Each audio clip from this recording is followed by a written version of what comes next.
Feminist therapy, Wikipedia audio. Feminist therapy is a set of related therapies arising from what proponents see as a disparity between the origin of most psychological theories and the majority of people seeking counseling being female. It focuses on societal, cultural, and political causes and solutions to issues faced in the counseling process. It openly encourages the client to participate in the world in a more social and political way. Feminist therapy contends that women are in a disadvantaged position in the world due to sex, gender, sexuality, race, ethnicity, religion, age and other categories. Feminist therapists argue that many problems that arise in therapy are due to disempowering social forces.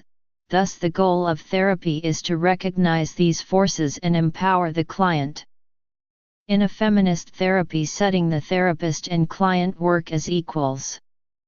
The therapist must demystify therapy from the beginning to show the client that she is her own rescuer, and the expectations, roles, and responsibilities of both client and therapist must be explored and equally agreed upon.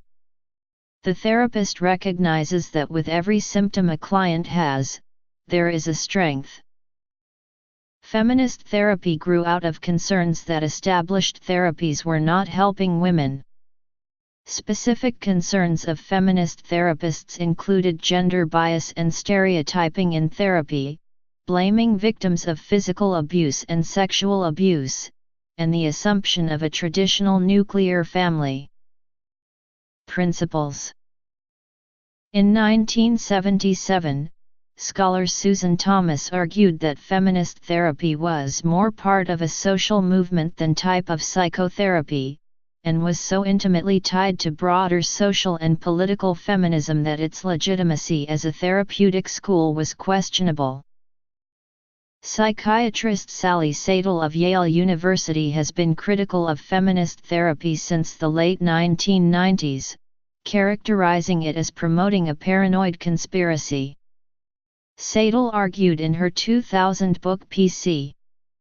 M.D., How Political Correctness is Corrupting Medicine that the very concept of feminist therapy is contrary to the methods and goals of psychotherapy, sometimes so far as to veer into potential malpractice. Traditionally, notes Sadel, the goal of therapy is to help the patient understand and alter unrealistic thinking and unhealthy behaviors to improve the patient's confidence, interpersonal skills, and quality of life. Traditional therapy, while rooted in well-tested methods, must also be flexible enough to adapt to each patient's unique experiences, personality, and needs. Feminist therapists' responsibilities. Contributors. Criticism.